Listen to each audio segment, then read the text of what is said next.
GDS भर्ती 2025 यानी कि ग्रामीण डाक सेवक भर्ती 2025।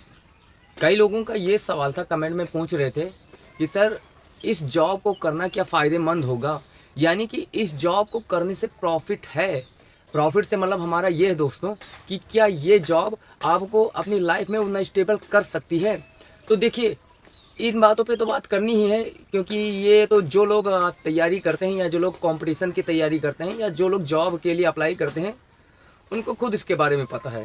तो इसके बारे में बात करेंगे, बट उससे पहले हम लोग बात करेंगे कि ये जो नोटिफिकेशन है जीडीएस की 2025 वाला, क्या प्रॉब्लम है, दिक्कत कहाँ हो रही है इसमें, मतलब अभी तक इसका नोटिफिकेशन क्यों नहीं जारी हुआ, जबकि ऐसा बोला गया था और सारे लोग बोल रहे थे, मैं भी बोल रहा था कि 30 तारीख तक चांस है कि इसका नोटिफिकेशन आ जाएगा। बट ऐसा क्या हुआ है कि अभी तक इसका नोटिफिकेशन नहीं है, और कब तक आने का चांस है, मतलब 2-4 दिन में क्या आएगा या नहीं आएगा। तो सबसे पहले दोस्तों बात करते हैं कि इसके लिए नोटिफिकेशन तो अब तक आ जाता है, बस जहाँ तक जानकारी मिली है। हालांकि देखो, मैं हर वीडियो में बता देता हूँ कि जब जितनी जानकारी मिलती है उसी अकॉर्डिंग बता सकते हैं। हम कुछ स्पेशल नहीं बता सकते, आपसे झूठ नहीं बोल सकते कि हमें नहीं बस इतनी तारीख को आ जाएगा, उतनी तारीख को आ जाएगा। तो एक्चुअल में अगर आपको पूरी जानकारी चाहिए तो आप वीडियो पे बने रहो, नहीं तो आप जा सकते हो, क्योंकि कोई शॉर्ट ट्रिक नहीं है बताने का कि नहीं बस इस तारीख को आ जाएगा और ऐसा हो जाएगा वैसा हो जाएगा। देखो, बात यह है कि अभी कुछ जगह इलेक्शन चल रहे हैं, तो जब भी कोई वैकेंसी आती है तो वैकेंसी स्टेट की हो या सेंट्रल की हो, ठीक है, अगर इलेक्शन है तो इलेक्शन कमीशन से परमिशन लेता है। हालांकि इस वैकेंसी को इलेक्शन कमीशन से कोई ऐसा प्रॉब्लम नहीं होने वाला, क्योंकि इधर देख सकते हो इलेक्शन की प्रॉब्लम थी तभी रेलवे की आई वैकेंसी आई, ठीक है, और एसएससी की उधर आई थी, तो सारी वैकेंसी आ रही हैं, उसमें कोई प्रॉब्लम नहीं है। बट रूल है तो रूल है, रूल ये है कि जब परमिशन दे देगा इलेक्शन कमीशन की, ठीक है आप ये रिक्रूटमेंट इसका नोटिफिकेशन जारी कर दो, आप अपनी भर्ती प्रक्रिया चालू कर सकते हो, तो ही वैकेंसी कोई आ सकती है। अब वैकेंसी तो आनी है तो कंफर्म है। अब एक चीज़ और है कि जब इलेक्शन कमीशन का और जीडीएस की भर्ती से कोई संबंध नहीं है, यानी कि ये ऐसा भी नहीं कि एग्जाम कराएगी कहीं, ठीक है, तो फिर क्यों रोक रखा है। देखो, बात ये है जीडीएस से उसको प्रॉब्लम नहीं है, बट ऑलरेडी बहुत सारी वैकेंसी चालू है, ठीक है। तो जैसे जीडीएस से पहले भी बहुत सारी वैकेंसी का रिक्रूटमेंट जारी करने के लिए, नोटिफिकेशन जारी करने के लिए पेंडिंग में पड़ी होंगी उसके पास में, तो वो एक एक करके सबको परमिशन दे रहा होगा। जैसे अभी राजस्थान में ग्रुप डी की आई है 52,000 पोस्ट, ठीक है, तो ऐसे करके वो धीरे धीरे करके सबको परमिशन देता है। तो ये अभी जो बात है ये इलेक्शन कमीशन के ऊपर है, निर्वाचन आयोग के ऊपर है कि वो आज कल परसों 2 दिन 4 दिन या 10 दिन में जब भी परमिशन दे देगा तो नोटिफिकेशन इसकी आ जाएगी। देखो, नोटिफिकेशन आएगी, वैकेंसी आ रही है, ये चीज़ कंफर्म है। बस ये चीज़ है कि अभी इलेक्शन कमीशन से परमिट नहीं मिली है, तो जैसे ही आता है वैकेंसी आ जाएगी। बट उसके बाद में अगर बात करें, जो लोग अब ये सवाल कह रहे थे कि क्या फ़ायदेमंद है ये, तो देखिए ये अपने अपने ऊपर है, किसी के लिए फ़ायदेमंद है ये जॉब, किसी के लिए फ़ायदेमंद नहीं है।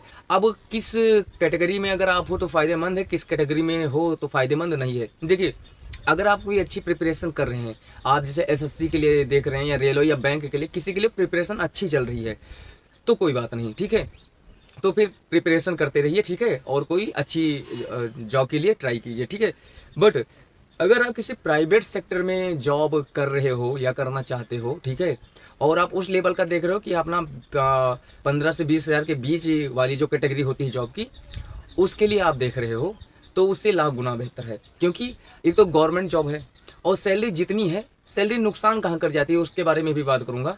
देखिए, जैसे आप मान लो किसी अलग डिवीजन से डाल देते हो और फिर वहां जाके या अदर स्टेट में आपका सिलेक्शन हो जाता है, तो फिर आपके लिए फ़ायदेमंद नहीं होता है, ठीक है।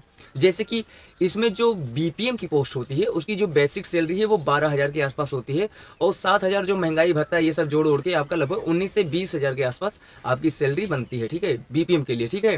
तो ब्रांच पोस्ट मास्टर जो होता है उसकी बात कर रहे हैं हम, ये बन जाता है 19-20 के हज़ार आसपास। अब ये आपके स्टेट में, आपके शहर के आसपास कहीं है तो आपके लिए फ़ायदेमंद है।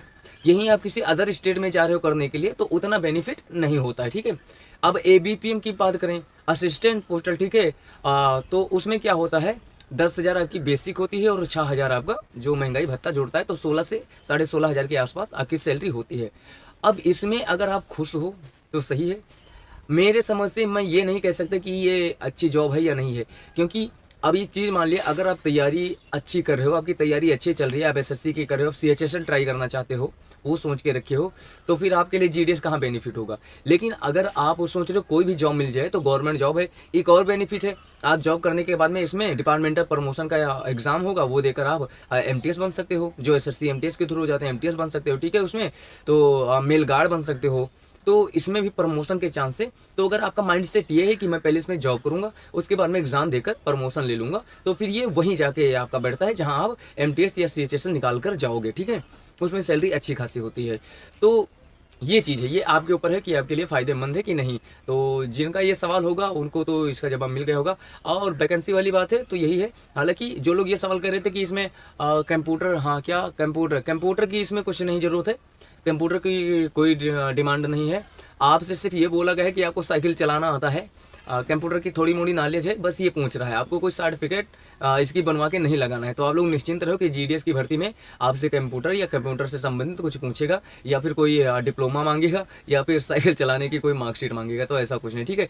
बाकी जैसे ही नोटिफिकेशन आता है हम आपको बताएंगे। अपना ख्याल रखिएगा। नमस्कार, जय हिंद।